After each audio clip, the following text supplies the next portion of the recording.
Bacteria మనకు ఏ రకంగా ఉపయోగపడుతుంది మానవాళికి అనే దాన్ని మనం గమనిస్తే, ముఖ్యంగా బ్యాక్టీరియా వల్ల మొక్కలు, అదే రకంగా జంతువులు, ఇంకా మన మానవులకు వ్యాధుల్ని కలిగజేసేటువంటి కారకాలుగా బ్యాక్టీరియా వివరిస్తుంది. అంతేకాకుండా కొన్ని సందర్భాల్లో బ్యాక్టీరియాలు మనకు ఉపయోగకరంగా ఉంటాయి. కాబట్టి బ్యాక్టీరియాను మనకు ఆవశ్యకమైనటువంటి ఒక అనర్థంగా మనం చెప్పుకోవచ్చు.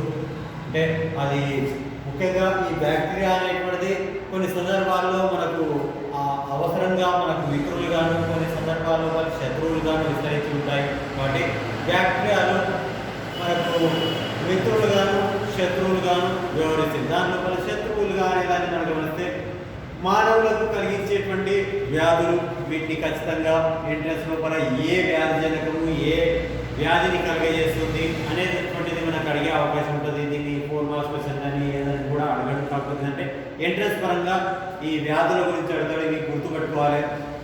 ఇది క్లాస్ట్రీడియం టెటానీ అనేటువంటి బ్యాక్టీరియా నుంచి టెటానస్ అనేటువంటి వ్యాధి వస్తుంది. ఇది వ్యాధి, ఇది బ్యాక్టీరియా పేరు. మానవులు కలిగించేటువంటి వ్యాధులు, మానవుల యొక్క వ్యాధులు టెటానస్ అనేటువంటిది క్లాస్ట్రీడియం టెటానీ అనేటువంటి బ్యాక్టీరియా నుంచి వస్తుంది.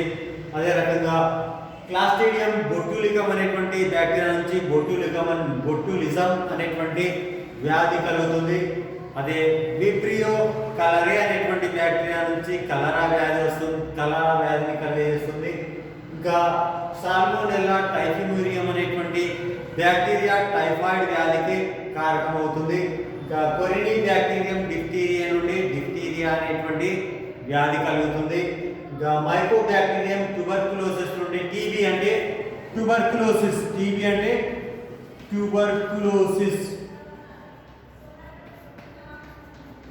అంటే మనం కుష్టు అంటాం కదా, ఆ కుష్టు వ్యాధి టీబీ. మైక్రో బ్యాక్టీరియం ట్యూబర్కులోసిస్ అనేటువంటి బ్యాక్టీరియా నుంచి టీబీ వస్తుంది. డిప్లోకోకస్ న్యూమోనియా నుండి న్యూమోనియా అనేటువంటి వ్యాధి వస్తుంది. మైకో బ్యాక్టీరియం లెప్రే నుండి లెప్రసీ అనేటువంటి వ్యాధి మానవులకు వచ్చేటువంటి వ్యాధులు. నిస్సేరియా గనేరియా అనేటువంటి బ్యాక్టీరియా నుంచి గనేరియా వ్యాధి.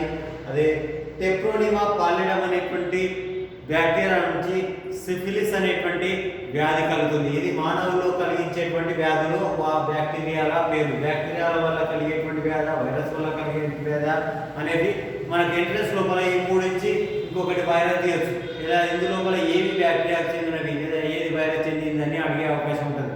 అంటే 4 నుంచి 4 లోపల ఏదో ఒకటి వైరస్ వ్యాధి ఇచ్చి మిగతా దాన్ని వేరే వ్యాధి ఇచ్చినప్పుడు వైరస్ వ్యాధి అనేటువంటి గుర్తున్నాడు. ఇవి వైరస్ వల్ల కలిగేటువంటి వ్యాధులు. ఇది మానవులకు వైరస్ వల్ల కలిగేటువంటి వ్యాధులు. అదే మనకు మొక్కల లోపల తీసుకుంటే వరి లోపల వరి బ్లైట్ తెగులును జాంతోమోనాస్ వరైజియా అనేటువంటి ఇది బ్యాక్టీరియా, ఇది మనకు తెగులు పేరు వ్యాధి. వరి బ్లైట్ తెగులు కలిగజేసేటువంటిది జాంతోమోనాస్ వరైజియా అనేటువంటి మనకు బ్యాక్టీరియా వల్ల కలుగుతుంది. అదే సిట్రస్ క్యాంకర్ అనేటువంటిది జాంతోమోనాస్ ఆక్సనోపోడిస్ సిట్రి అనేటువంటి బ్యాక్టీరియా నుంచి సిట్రస్ క్యాంకర్ అనేటువంటి వ్యాధి వస్తుంది. అదే ఆపిల్ లేదా పియర్ లాంటి మొక్కల లోపల క్రౌన్ గాల్ తెగులు కలిగజేసేటువంటిది అగ్రోబ్యాక్టీరియం ట్యూమిఫేసియన్స్ అనేటువంటి బ్యాక్టీరియా వల్ల ఇది క్రౌన్ గాల్ తెగులు అనేటువంటిది వస్తుంది. అంటే ఈ మొక్కలకు ఇంకా మనకు మానవులకు వ్యాధులు కలగజేయడమే కాకుండా కొన్ని సందర్భాల్లో ఈ సూక్ష్మజీవులైనటువంటి బ్యాక్టీరియాలను మనకు శిలల నుంచి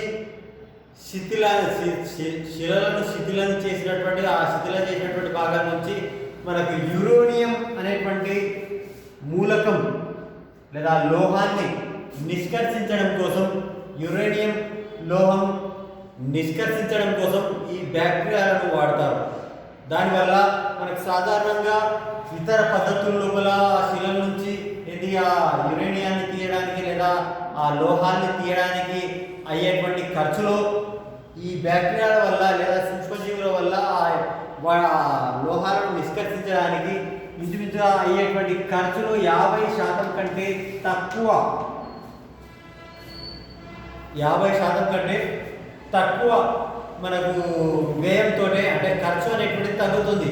సగానికంటే తక్కువ ఖర్చులోనే ఆ లోహాలను నిష్కర్షించడానికి బ్యాక్టీరియా లేదా సూక్ష్మజీవులు అనేటువంటి తోడ్పడతాయి. అంటే ఈ మధ్య కాలంలో ఈ సూక్ష్మజీవులను ఉపయోగించి లోహాలను నిష్కర్షించడం కోసం ఉపయోగిస్తున్నారని చెప్పుకోవచ్చు. అంతేకాకుండా ఈ బ్యాక్టీరియాల యొక్క డిఎన్ఏ అణుఘటకాలను గుర్తించి ఆ డిఎన్ఏ అణుఘటకాలను మనకు బయోస్పెన్సర్గా